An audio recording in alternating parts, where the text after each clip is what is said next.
Hello friends, myself Dr. Amit Mittal, Chief Consultant Santok Badurology Hospital, Jaipur and director Mittal hand micro surgery centre Vaishali Nagar Jaipur. मेरी जो speciality है वो hand upper limb micro surgery है।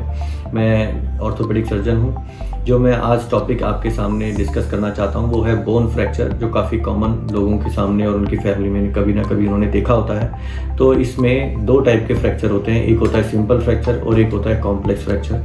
तो simple fracture में हर कोई जानता है कि उसमें प्लास्टर लगता है या फिर ऑपरेशन होता है। तो प्लास्टर लगने के कारण क्या प्रॉब्लम लोग फेस करते हैं उसके बारे में मैं आपको बताना चाहता हूँ कि जिनके भी पेशेंट के सिंपल फ्रैक्चर होता है और उनको प्लास्टर लगा होता है तो वो 3-4 प्रॉब्लम फेस करते हैं। एक तो सर ये प्लास्टर काफ़ी टाइट है, दूसरा प्लास्टर बहुत हैवी है, तीसरा प्लास्टर के कारण सर दर्द बढ़ गया है, चौथा प्लास्टर के कारण उंगलियों में जकड़न आ गई है और वो हिल नहीं पा रहा है। तो ये सब क्यों होती हैं? क्योंकि अगर प्लास्टर हैवी है तो पेशेंट उसको उठा नहीं पाता, उसके यहाँ भी दर्द और यहाँ भी दर्द रहता है। तो प्लास्टर लाइट रहना चाहिए।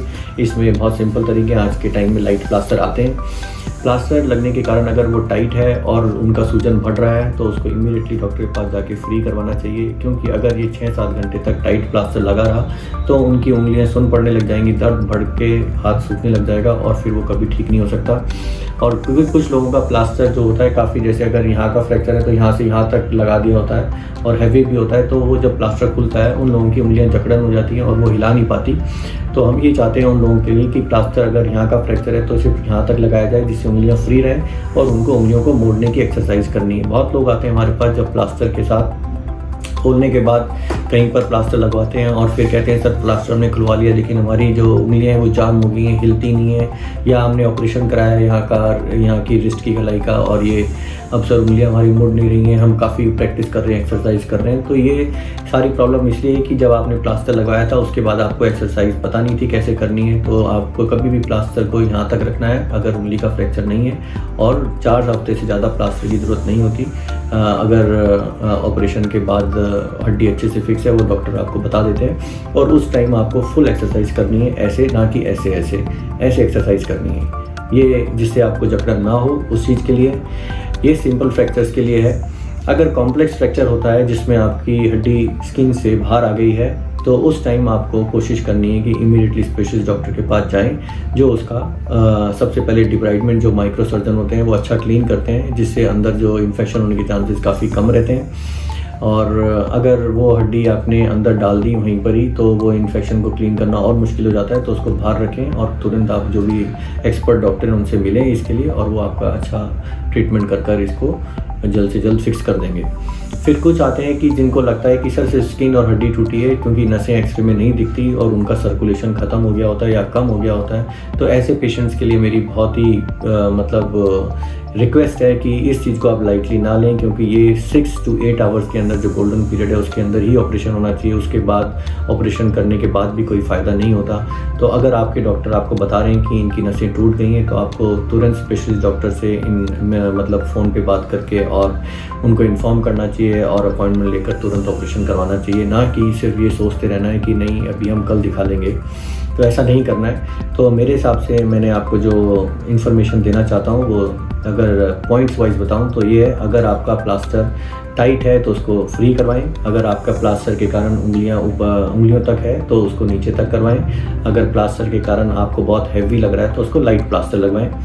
और जिनका फ्रैक्चर कॉम्प्लेक्स है उनको अगर बहुत ज़्यादा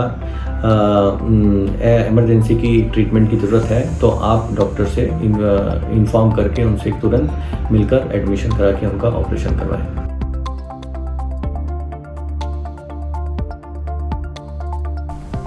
एक क्वेश्चन काफ़ी कॉमनली पूछा जाता है कि सर हमारा बोन फ्रैक्चर हो गया है और हमें क्या करना चाहिए जिससे हमारी जो हड्डी है बहुत जल्दी जुड़ जाए।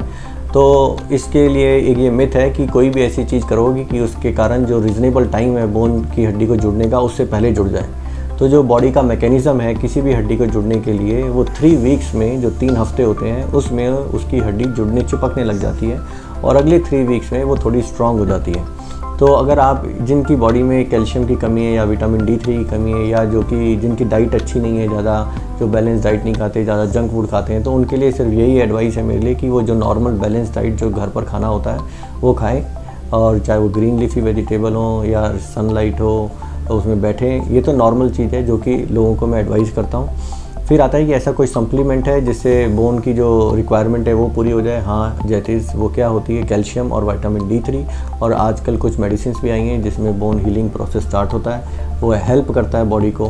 तो उस टाइप की टैबलेट ले सकते हैं, वो आपके डॉक्टर आपको एडवाइस कर देते हैं। ज़्यादातर हर डॉक्टर उसमें लिखते हैं वो एडवाइस। अगर पेशेंट ओल्ड एज में है तो अगर उनकी बोन की डेंसिटी काफ़ी कम है तो उसके लिए भी मेडिसिन होती हैं, वो भी उनको एडवाइस कर देते हैं डॉक्टर साहब वहाँ पर, जब भी उनका कोई अगर फ्रैक्चर होता है ओल्ड एज में। और द बोन के लिए विटामिन D3, कैल्शियम, और जो बोन को हील करने वाली बहुत सारी टैबलेट्स आती हैं वो, और जो ओल्ड एज में होती हैं जिनकी बोन डेंसिटी कम होती है उनको जो ऑस्टियोपोरोसिस की टैबलेट होती हैं वो।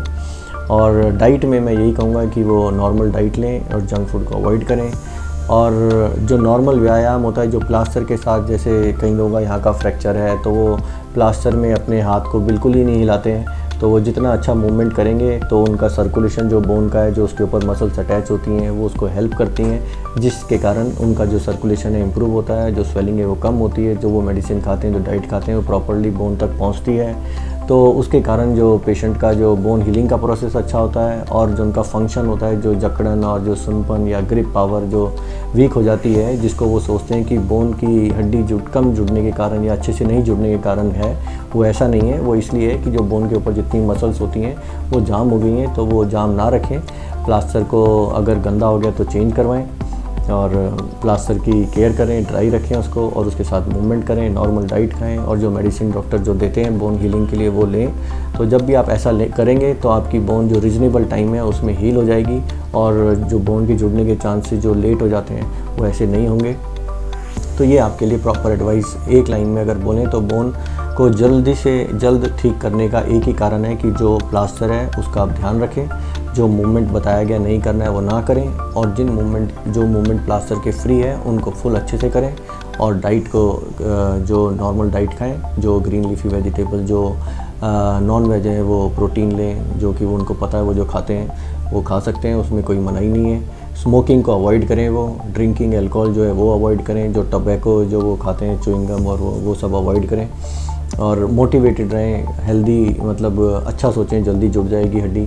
तो ऐसे लोग जल्दी बेटर फील करते हैं, और फंक्शन जो उनका नॉर्मल रूटीन वर्क है उसमें जल्दी प्लास्टर के साथ भी जा पाते हैं। Thank you so much.